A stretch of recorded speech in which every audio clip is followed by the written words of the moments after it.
Good morning, everyone.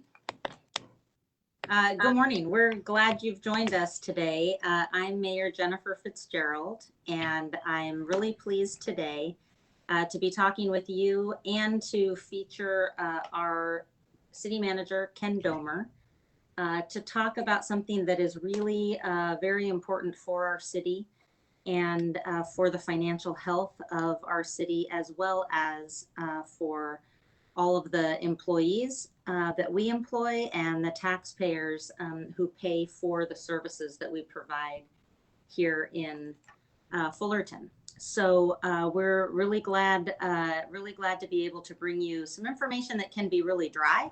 It can be really technical, but it is extremely important. So we're going to try to talk about it today in really casual terms so that we can really increase the understanding of the situation that we're in right now and the current challenges that we face. Before we do that, I did want to give you a couple updates, and I do hope that you are safe and healthy right now. I know that we've all had to kind of go a couple steps back in our recovery from the COVID crisis, as the governor has chosen to shut more industries down in 19 counties, including the county of Orange. So I want you to know that the city of Fullerton remains ready to help businesses and families understand how to manage and how to still be successful in this time. So as you know, we have set up a rental assistance program for folks having trouble making their rent payments. We've also set up a business grant program. There are also business loans available. And you can find out all of that information by going to our city's website, cityoffullerton.com. We also have set up outdoor dining all throughout our city. Specifically, the city has set up an outdoor dining patio on Wilshire, right in the heart of downtown, and it's called Walk on Wilshire. I encourage you to get out of your cars to check that out.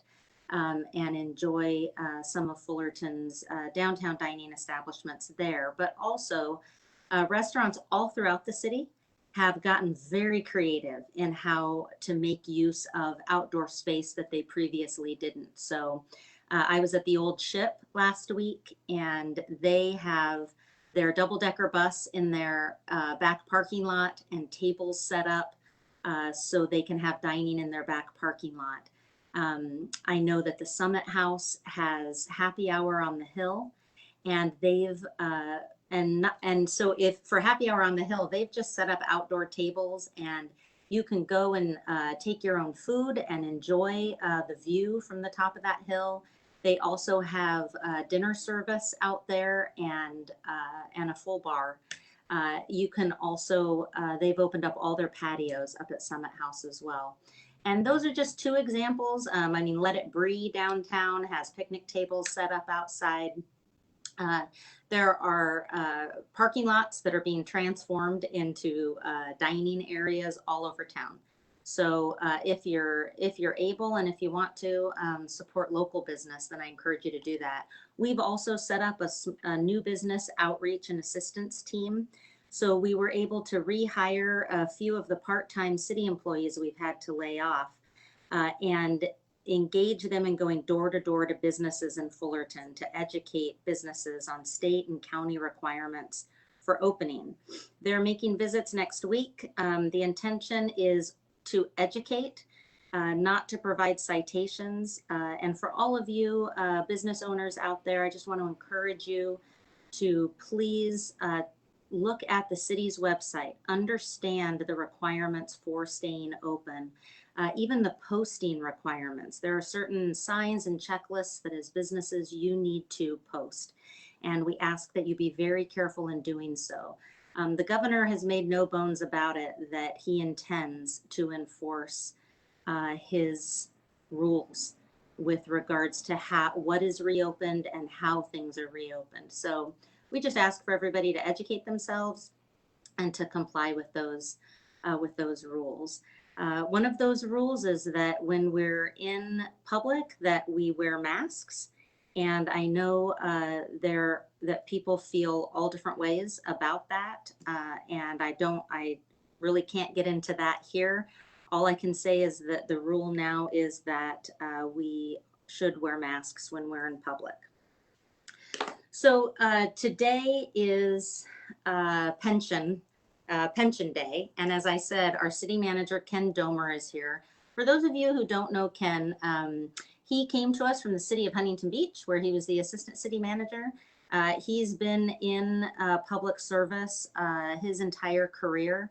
He's been with the city of Fullerton just over 2 years, and he has been a great partner to the city council in taking the policy direction, the vision that the city council has, and then trying to implement it throughout the city.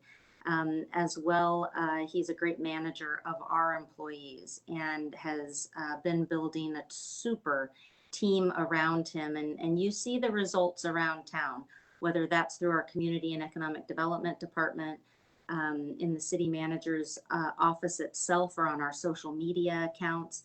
I hope you agree that the communication and the engagement with the community has really improved since Ken has joined our team. So Ken, welcome. Do you want to unmute yourself and give a couple welcoming remarks before we get into the really exciting topic of pensions? Absolutely. Well, first of all, thank you for having me on today. I think it's very important that the residents understand how we treat pensions, what a pension is, and everything about that. And actually, I do have to correct you because in about 2 weeks, it will be 3 years exactly that I've been with the city of Fullerton. 3 years. Yes. How time flies. It does, especially even in the molasses of 2020 that we're in. When's your anniversary? July 24th. Oh my gosh. Okay. Yeah. So. But yeah, thank you for having me here, and I do appreciate the opportunity and really the opportunity to be here in Fullerton. You mentioned a little bit about my career path, and my first city of being a city manager was only about 6,000 people, but that really taught me the importance of looking at every facet and making sure that you can operate as effectively and efficiently as possible. And then going from there to a city of 50,000, to a city of 200,000, and now to Fullerton with about, 143,000, give or take. I greatly appreciate the opportunity, and the reason I wanted to be here and really chose to come here is the opportunities that Fullerton has.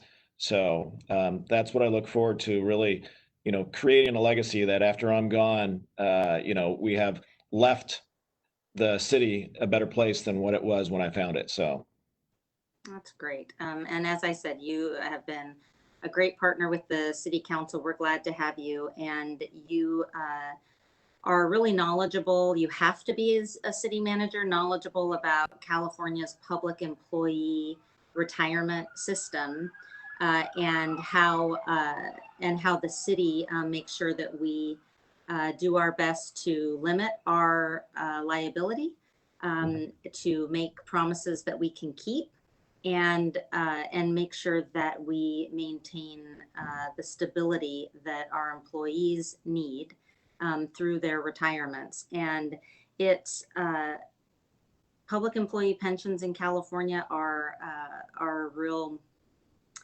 controversial issue. They engender a lot of controversy, and there are a lot of good reasons why. I want us to start kind of at the beginning, and just talk about what format does a pension have that is for public employees in California, here in Fullerton, and then who holds our pension funds? Perfect. Well, I'm glad we have about 8 hours to discuss this subject. Just kidding. But it could take a week. It is that complicated. You're right. The biggest difference between people are familiar with a 401k fund or defined contribution. There's really two basic types. So you have a defined contribution. So that means that an employer says, hey, I'm just going to give you $500 a month that's going to go into a 401 or some other type. And that's how we're setting up a pension. Then there's the defined benefit. And that's what most public pensions are, is a defined benefit. So what they say is based on the amount of years you've been in your position and your end salary, whether it's the final year or the average of the final 3, they will have a formula that gives you a defined benefit at that point. After you retire, you get a defined benefit rather than a 401k program that, like you said, we're more familiar with, where we all have a guaranteed contribution into that pension every year. But the result of that when we retire depends on how the stock market's done, how the investments have done that we've put that money into. Absolutely correct. So, those are the biggest differences between private and public. So, and in California and in Fullerton, public employees get a defined benefit pension. Correct. Yeah. And so there's several different formulas for it. We have the safety formula. So a lot of people understand they've heard of 3 at 50. Now, what exactly does that mean? What that means is that the formula for the benefit at the end of your career is they take 3% times the amount of times your years. Times 3% of your salary. In Fullerton, it's 3% of the last 3 years combined. For newer employees. Okay. Times the number of years. Yeah. And then, so let's just use an easy formula. I like using easy math at times. So say if your final salary, the calculation is 100,000. So it would be, and you worked here for 30 years. It would be 3 times 30, which is 90. That becomes the percentage of your final salary that you would get in pension. So your first year of pension would be, at that point, $90,000, just in simple math. That's for a safety. For miscellaneous, safety. So we have different employee groups. Okay. So we should probably explain. Among all the city employees, they are grouped into various employee associations or unions. And so that 3% that you're talking about are our public safety members. Correct. Yeah. So that would be police and fire, and sworn on the police side. So, and sworn officers, officers, as opposed to those that are in administration. Correct. So. And so people know we have 6 different bargaining units, we call them, or 6 different associations of employees that the city council negotiates with on salaries and benefits. Our largest one is our miscellaneous group, we call it, but those are the majority of our workers. Isn't that correct? That is correct. Yes. So, yeah, so you have those 2, the safety and the miscellaneous. Under the miscellaneous, our pension is for your classic, and I have to explain classic, which is in 2012, the state of California created a new tier, let's say, for pensions. And it was the Public Employees Pension Reform Act. And that instituted a whole slew of needed changes to cities. It didn't go, but what that did at that time is now we have the classic employees who were before 2012. And then basically anybody who's been hired January 1, 2013 and after is considered a PEPRA employee. And they have new formulas. Even on the safety level, they have new formulas. So. And if we go back even farther, the reason that we needed the PEPRA reforms from the state was really that city councils all over the state and every city in Orange County started giving very generous pension benefit packages based on assurances from our pension fund that that pension fund was in fact overfunded. So it had much more money than it needed to fulfill all the obligations. And so with that, city councils felt confident, special districts, school districts felt confident in giving a more generous pension package. We know, of course, hindsight is 2020 and painful. We know that that was completely inaccurate.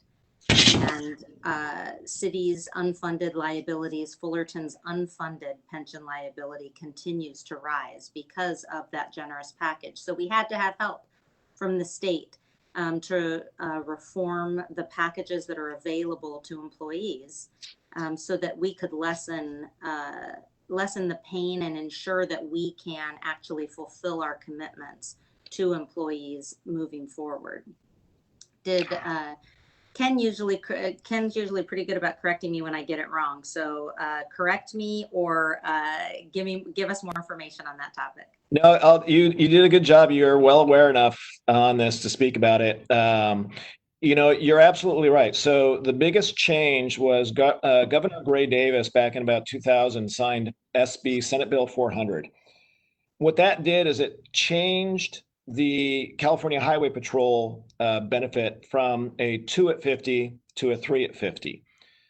And so then a lot of other cities, because of competitive nature and all that stuff, decided, well, let's go at 3 at 50. And what people erroneously believe is that, oh, the city council made a bad decision. The city councils, wherever they were, made a decision, as you stated, based on the information that was provided. And at that time, the information was, you cities are superfunded, and for the foreseeable future, making a change to a 3 at 50 does not increase your unfunded liability or your pension payments. So there was a point in time that cities actually weren't contributing to the pension system because the returns that the pension system made were covering the costs that they needed to expend.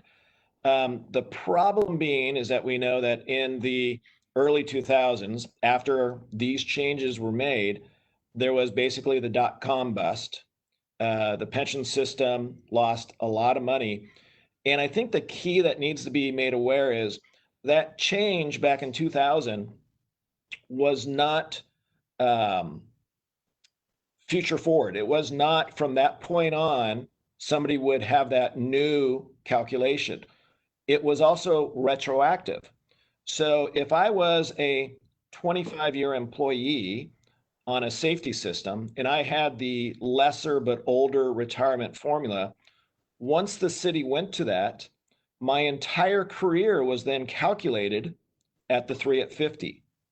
Even if I was going to retire in a year or 5 years later, now my entire career. So when the system kind of lost a lot of money and cities started having to pay, really what we're still paying for is that loss of the investments from way back in 2000 and then every other recession that's hit for the retroactive pay prior to the change in the system.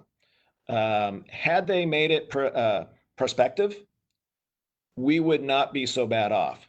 So yeah, thanks for that. And while the statement I'm going to make doesn't practically matter for this situation, I do think it's important for the taxpayers of Fullerton to understand that this Fullerton City Council at that time, they were the last city in all of Orange County to accept that public safety pension formula, that 3 at 50. They, in talking with them, felt they held out as long as they could. But I do think it's important that the taxpayers know that this city has always been fiscally conservative. And even in that regard, it took a long time for this city to move to 3 at 50. But of course, in hindsight, we see that that was the wrong decision. Talk about if we've got this big problem, if the recessions have shown us that it wasn't sustainable, why don't we in Fullerton just scrap that entire pension system and do something different? Why don't we take away that benefit here locally and provide something that we can afford? It would be great if we could, but we are contractually obligated to CalPERS under their system, and I'll talk about if we were to leave CalPERS, what it would cost us. But also, the major way that we can reduce pension liability and to get change is to have the employee bargaining units agree to a change of sorts.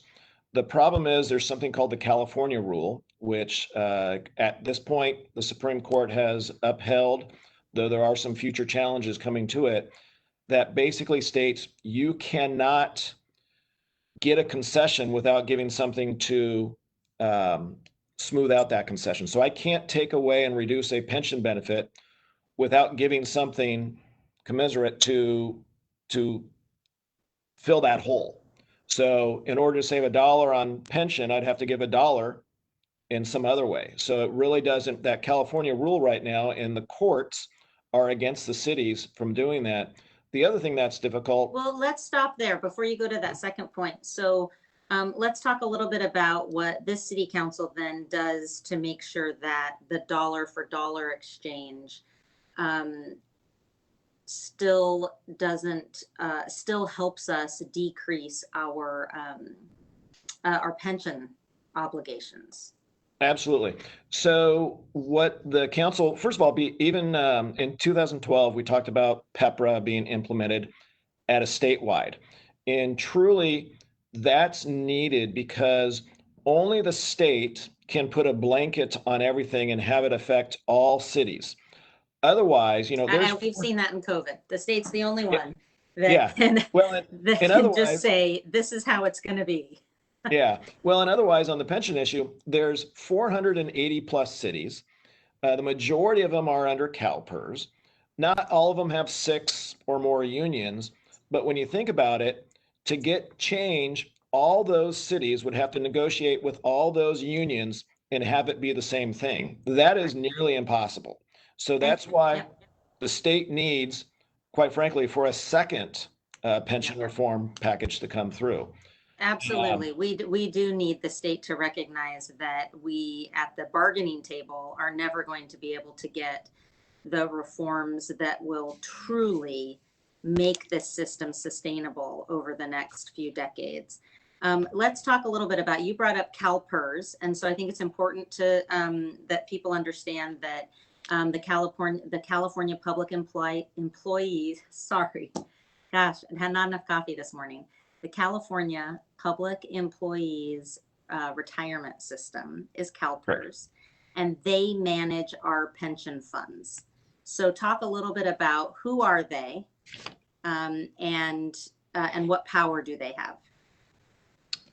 So CalPERS is it is a autonomous, but it's a state level agency. It is made up of both political appointees and elected representatives of, for example, unions. Unfortunately, there's about 9 members, and unfortunately, I think a maximum of 2 represent a employer perspective. So like a city. So correct. Cities are the employer, and so cities can only have a maximum of 2 members out of 9 on the board that manages those public employee pensions. Correct. Yeah, there's and they represent special districts too. So the special districts, water districts, air districts, things have a rep. But yeah, 2 of both of those. So 2 max. Mm-hmm. Okay. Yeah, so we're outnumbered when it comes to decisions at the CalPERS board, but they're the ones that set the investments, talk about, when they divest from, say, tobacco or some other thing for social reasons, they're the ones that, you know, we would like to get more response and more assistance from them. Their reply, quite frankly, will be, well, it's the city that sets the rate, and we only manage the resources once we get them. Right. And I've There is a had, lot more they can do. yeah, there is a lot more they can do. In fact, I have gone up to Sacramento myself with the California Association, with the Association of California Cities Orange County chapter.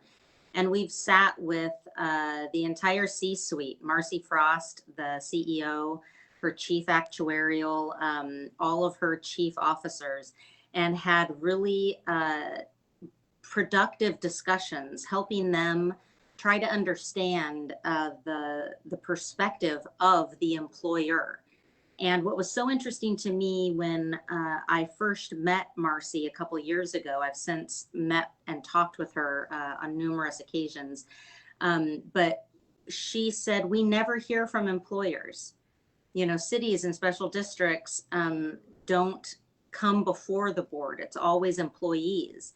And so, you know, it's really incumbent on us as the employer to make sure that the CalPERS employees and the board understand the unintended consequences of the decisions that they make. You talked about divestment. And so their main job is to invest our money, and their only responsibility is to get as big of a return as they can.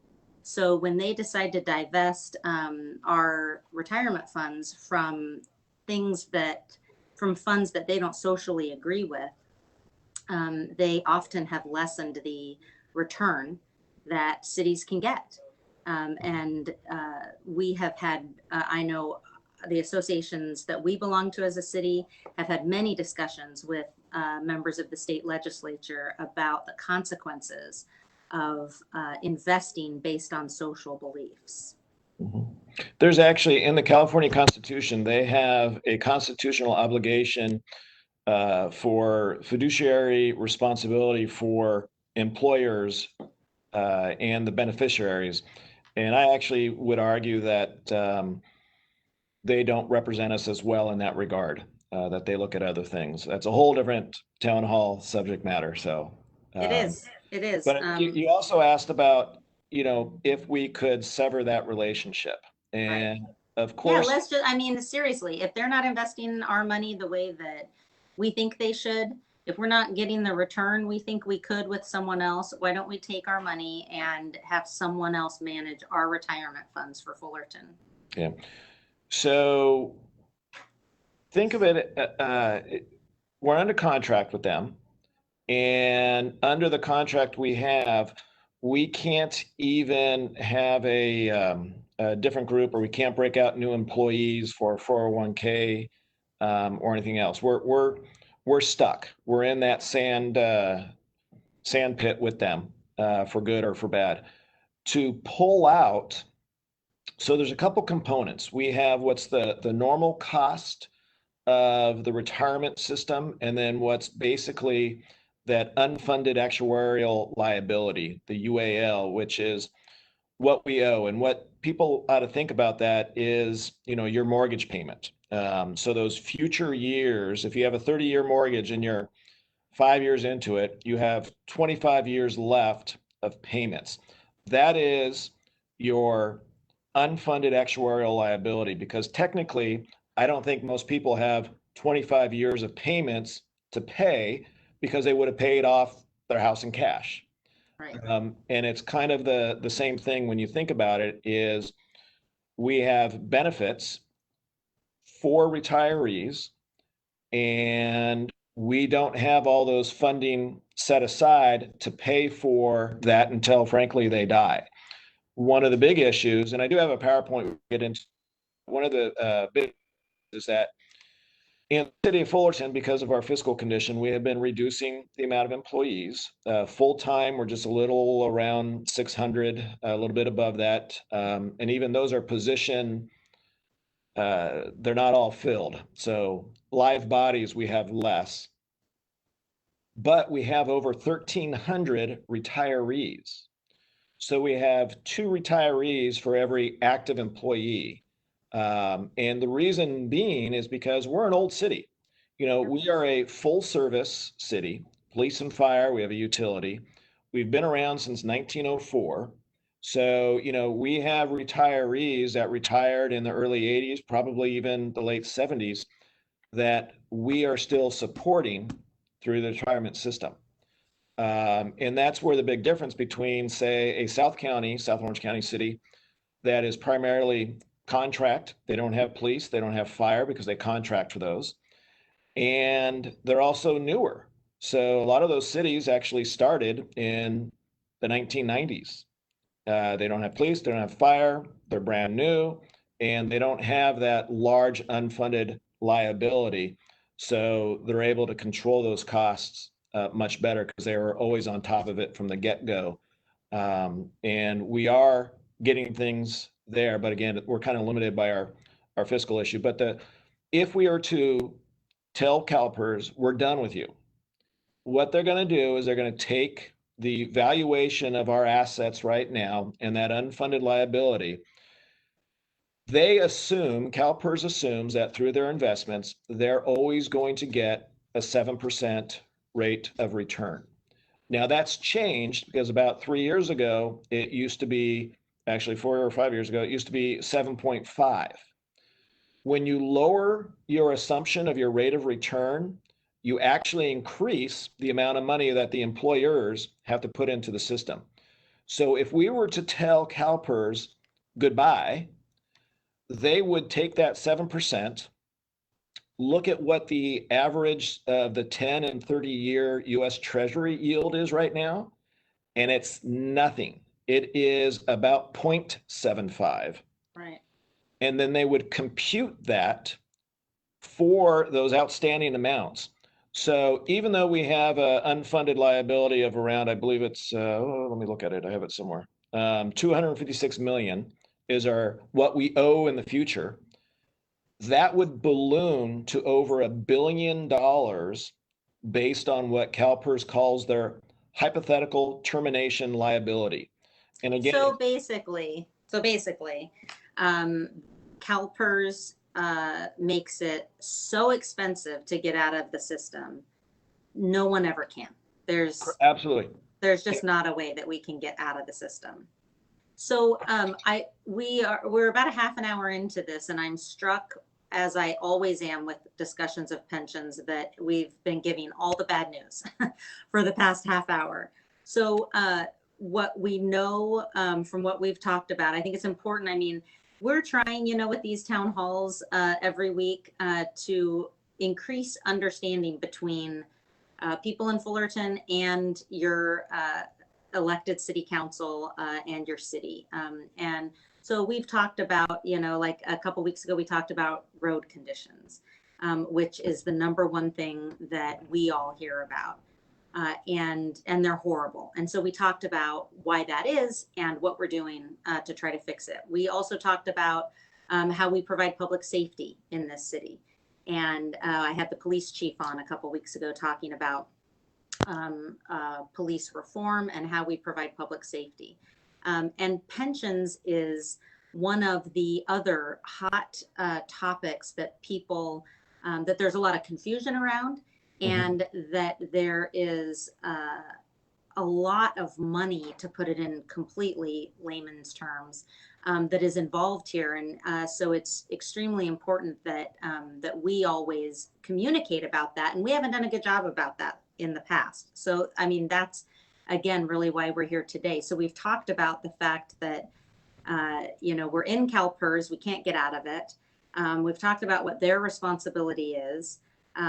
We've talked about the PEPRA reforms that have been made that were good, but whose full benefit won't be realized by cities like ours for another 15 years because it didn't change the formulas from the past. So those employees who had already gotten the higher benefits will continue to through their career and through retirement. And then we talked about the, great unfunded liability that we as a city have, and also the limitation on us as a city council in gaining concessions from our employees or taking certain benefits away. So let's shift and talk about the good things that this city has done that are in our control to lessen our future obligation and to locally find a more stable way forward with our employee benefits. Do you want to talk about some of the things that our city has done? Sure, if I can I have that as part of my PowerPoint? Can I switch that Great. real quick? And so I'm gonna. That sounds good. I was trying to go as long as we could without a PowerPoint, but yes.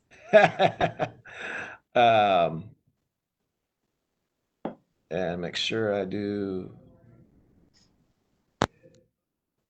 All right, so I'm gonna. And those of you who are listening in and joining us today, if you do have questions and you want to put that in the comment section, then we'll do our best to answer those as we go along. Yeah, so I'll just kind of go through this real quickly. And again, it'll be part of this. And I'll also post this presentation so people can see it on our website. So remember, I want to get to the good news quick. And we've talked about a lot of this. So absolutely. So yeah, that's just kind of where we're at, what our payments are right now. And basically, right now we're paying about 25 million a year, which includes general fund and our special funds like water and all that, to CalPERS for it. So this is on the miscellaneous, so the non-public protection, fire and police, the rates that we're paying and kind of how we're expecting a continued upward adjustment in that.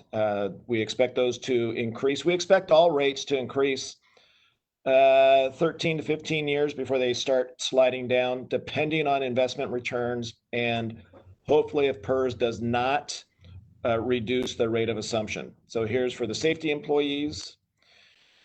Really important, the pension dollar. So technically about 58 cents of every dollar comes from investment earnings. 29 cents is what, if it was a dollar, what the employers, so cities and special districts pay in. And then of course, CalPERS employees, our employees do pay a little bit in. We're always trying to up that. The reality is that 29 cents, that is the employer's responsibility, has increased and continues to increase. And that's where our increases come from. So this is a little bit on the background. We talked about that already. So 600 plus full-time employees, but over 1,300 retirees. So here's what we've done. So the city council, prior to the implementation of PEPRA, did adopt a second safety tier. And again, so you went from a 3 at 50 formula to a 3 at 55. Now, what does that mean? Basically, what it means is that, and it hurts us because a lateral person, a lateral police officer or a firefighter coming to the city of Fullerton, instead of being at a 3 at 50 that they were at in their old agency, would now have to work an additional 5 years just to get that same retirement benefit. Until they'd have to work till they're 55 years old instead of 50. Correct. So I would further expound on that and just say that it hurts us because it makes recruitment difficult from other departments. It helps our bottom line to contain the cost of pensions. So it's a plus and a minus. Yeah, and this was an action that the city council took on themselves. Right. A few other cities in Orange County also adjusted their tiers, but no one, Anaheim, Irvine, Santa Ana, Huntington Beach did not. And that's when you hear about, oh, they're losing another firefighter or another officer went somewhere else. They're able to, the classic employees are able to transfer over, lateral over at that 3 at 50, so they're not penalized. One of the things we've done is a lot of cities way back when used to pay the member contribution. So that's called an employer paid member contribution. And way back when, kind of a budget attempt to if a city is paying, again, say like $50,000 for an employee, but they didn't want to contribute more in pay and compensation, back in the 80s and early 90s, what would happen is the city would say, okay, well, we'll pay your retirement portion.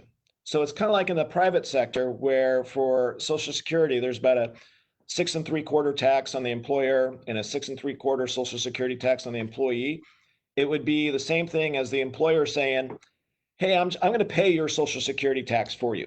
So that's what cities did so that they could keep the compensation lower, but still provide a benefit to the employee. But now what we know is that it hurts us because we're paying that amount for the employee, and technically CalPERS considers that extra income. So now that is figured into the retirement formula for those classic employees.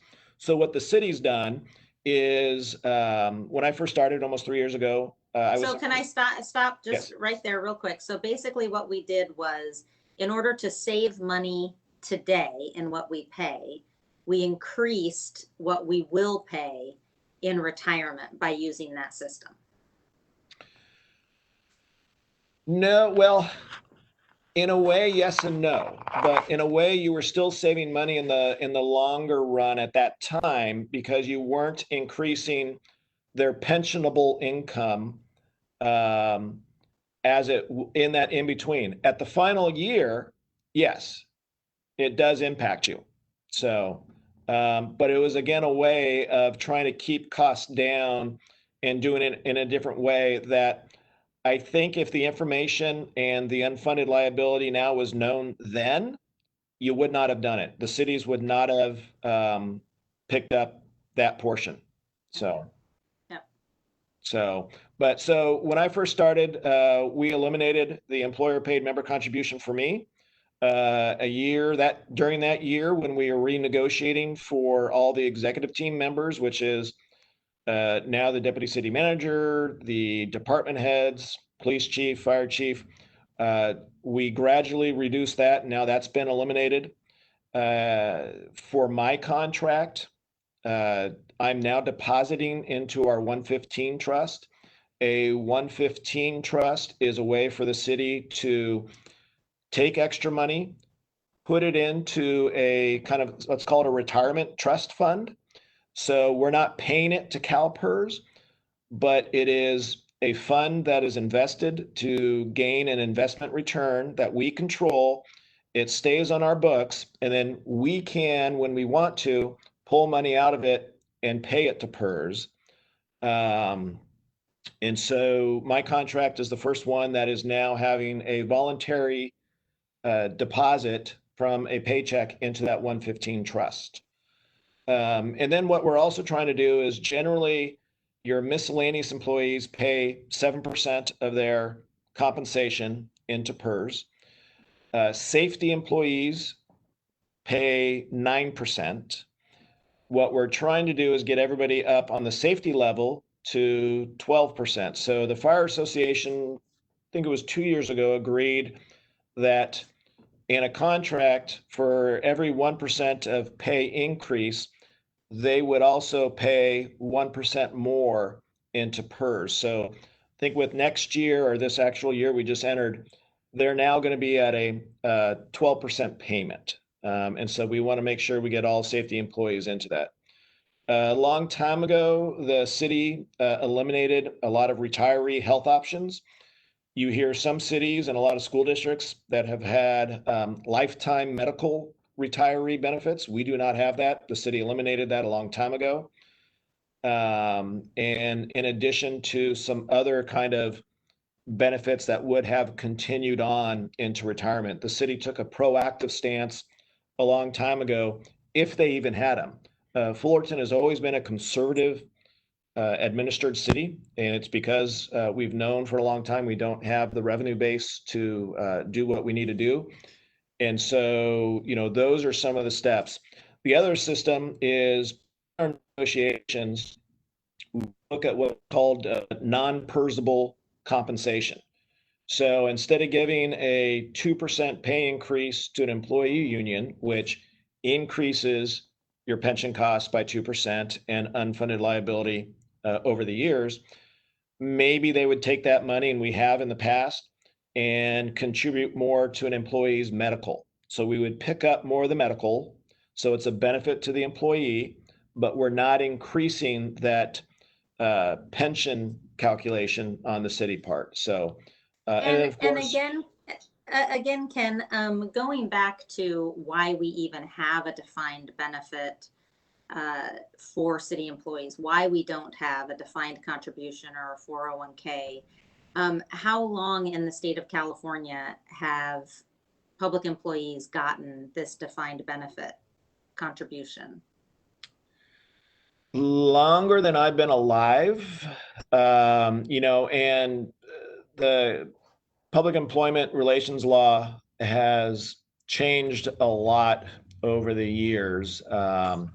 But there's, even back to like Orange County is not part of CalPERS. They have their own pension system, and it's what's called a 1937 Act pension system. So that was a pension system that was allowed by the state back in 1937. That was the legislation. So public pensions go back decades and decades and decades.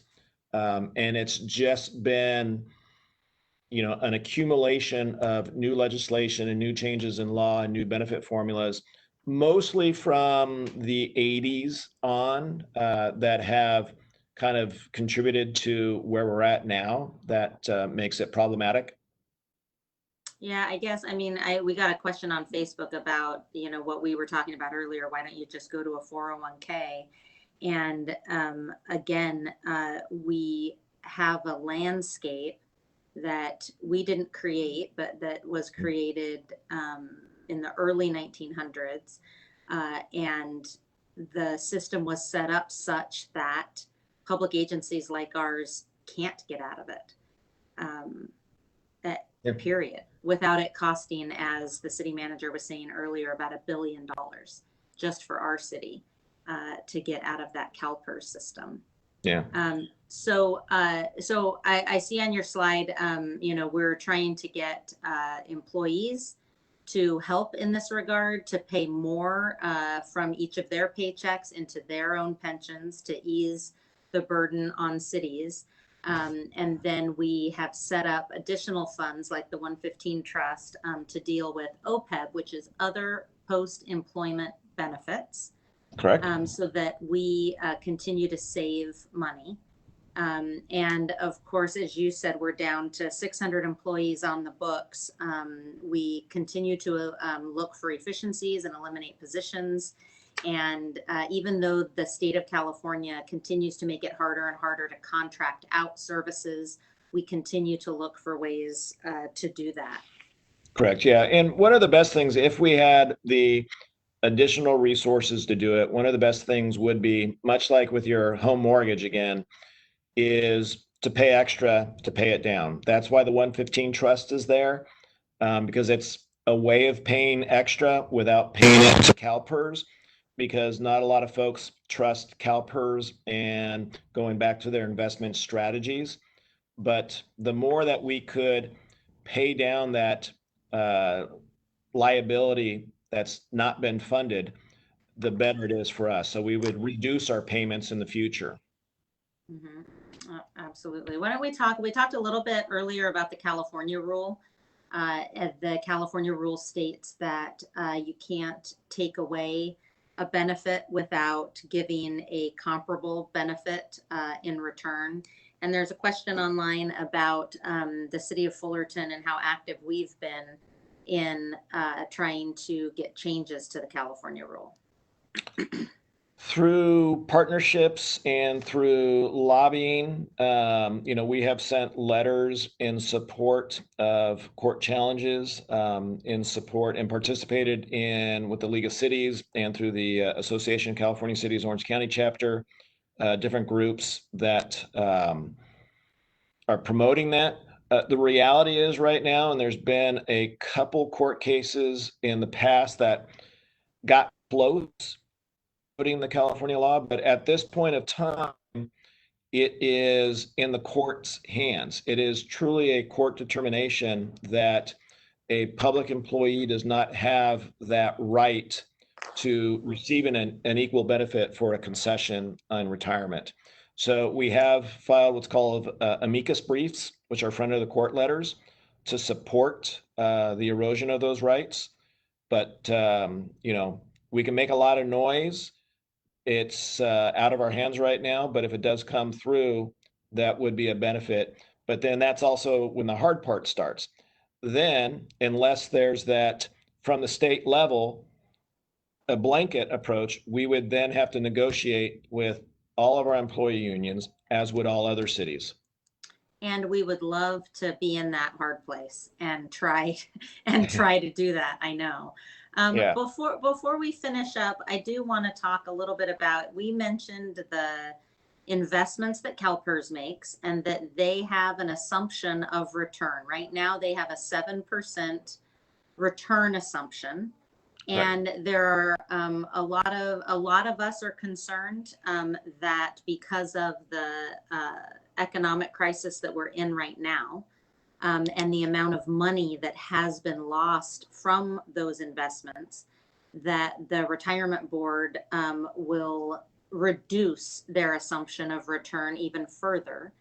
And we need to let people know, what does that practically mean for the city of Fullerton? It would cost us more if they reduce their rate of return. There's the actuarials believe that the reality is they should have about a 6.2% rate of return. That would equal to what people believe the markets are going to be doing for the next 20 years or so. You got to remember, back in the early 80s, late 70s, yields and interest rates were in the teens. And so there's a chart, I didn't have it on the presentation, that shows how those interest rates at a national level were, and then how PERS kind of followed it, so that they were always consistent with what the expected normalized rate of return would be. And then it was in the late 80s through the 90s and to today where it diverged and interest rates fell and fell and fell, but that rate of return for CalPERS kind of did not. It stayed the same. So if they reduced it from 7 to 6.2, 6.5, that would add $2 to $3 million each year to our costs on an ongoing basis. It would add probably 50 to 100 million overall to our unfunded actuarial liability, if not more. Just real quick, so their investment portfolio, they closed the year with a fiscal year, so June 30th. June 30th, 2019, they closed at $372 billion. In January of this year, they were already at $404 billion because the market was going gangbusters. After COVID hit, everything shut down. They dropped down to 329 billion, and then they just closed fiscal year at 389 billion. So that's 17 billion more than what they closed the year before. That is not a 7% rate of return. It is less. Now they're still going to throw some other things in there, some of their other equity issues and all that, but we're once again going to see that they do not make their rate of return. It's not an immediate hit to us, but we'll start seeing that in 2 years in an increase. But it only adds to the fact that maybe they'll go from 7 down to 6.75 on their way down. All of it hurts us. Yeah, to the tune of millions of dollars a year. Yes. And it's a real balancing act. But as employers who are experiencing significant financial issues because of what's going on in our world and in our economy, the group of mayors that that I've put together in California. There's about 53, 54 mayors across the state of California that have formed the California Mayors Coalition. And we have been advocating for various public policy changes that could assist cities. And one of those is in regards to just what we're talking about. And we're asking the governor to freeze that rate of return actuarial for 2 years, to give us time to recover from what's going on now before we pay the added monies that we know we're going to have to at some point. But we're asking him to delay that. So as we close this up today, I know someone on here someone on Facebook was talking about other topics they want to hear us discuss, and they want to talk about Proposition 13's effect on cities, and I think that's important to talk about. And but as we close, I guess the one thing that I want to accomplish today is just eliminating some of the confusion around what public employee pensions are, how they work, and what we are doing at the city level to lessen the impact of those on the people here in Fullerton. And as Ken went into in depth, at every time this city council sits down at the negotiating table with our employees, one of our goals is to make sure that the pensions that we offer are stable and that we lessen the liability, the future liability that we have. And we ask employees to join in that. And the employees here in Fullerton, by and large, have been willing to sit with us and talk about partnering together to make sure that their pensions are stable and that they are reasonable. And this city council, I know, will continue to work to make sure that we're responsible within all the confines of the state law that we've talked about today, to make sure that we're doing the best that we can. As we close, Mr. Domer, are there some closing comments you have? Yes, just, again, thank you for being here. And the information is needed for the public. If there's any questions, you can send an email to citymanager@cityoffullerton.com on this issue. It can be complicated, but it's something that, from a city perspective and a budget long-term, we're not ignoring, and we're active both here on the local level, but then also in our regional partners trying to get some state reform. And that includes during the COVID-19 crisis. We were trying to get the state assembly to act on not issuing a COLA to all retirees, because that COLA basically increased by the tune of $450 million. Okay, wait, you're going to have to go back a second. So explain what happens. What is a COLA? And who gets that? Yeah, so a COLA is a cost of living adjustment, and every year CalPERS gives it to retirees. So even if I don't give my employees a raise, CalPERS gives a raise to the retirees, and my costs go up. So the city could do absolutely nothing, and we're still going to see our costs go up. So just real quick, since we have 2-to-1 retirees, that 2% COLA would be the same if I gave my employees a 4% raise. So that's a whole nother show. But it is, but it's an important one, because the California Mayors Coalition asked for that COLA for retirees this year to be suspended. And the governor had the ability through his emergency powers to make that happen, and he chose not to. And that annual contribution that we're forced to make to our retirees accounts for 20% of our liability. Did I get that right? That's about right, yeah. So, and what's more depressing and distressing is that in our letters to members of the legislature, specifically those who oversee the committees, we never got a response. Right. They ignored us. Yeah, and the governor completely ignored the coalition as well. Mhm. And I mean, it's frustrating, but it's inspiring as well that we have to continue to talk about this and raise this discussion. The more people who understand and who work with our city at the state level to fix some of these problems that cannot be solved here locally, that must be solved through state reform, then our coalition becomes more powerful. So things, they can, some of this news can be depressing and defeating. But I hope that people who, as your understanding is increased about what's going on, that you'll partner with the city in taking our story to the state government and asking our state legislators to provide the necessary reform that we need to keep our city functioning and stable and successful into the future.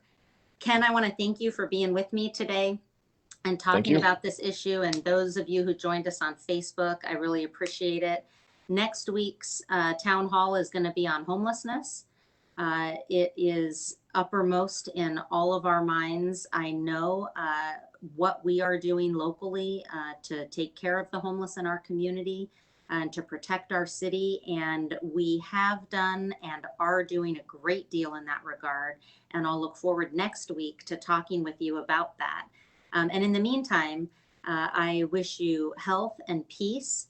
And I direct you again to our city's website for any information that can be helpful to you and your family as you navigate these uncharted waters that we're in.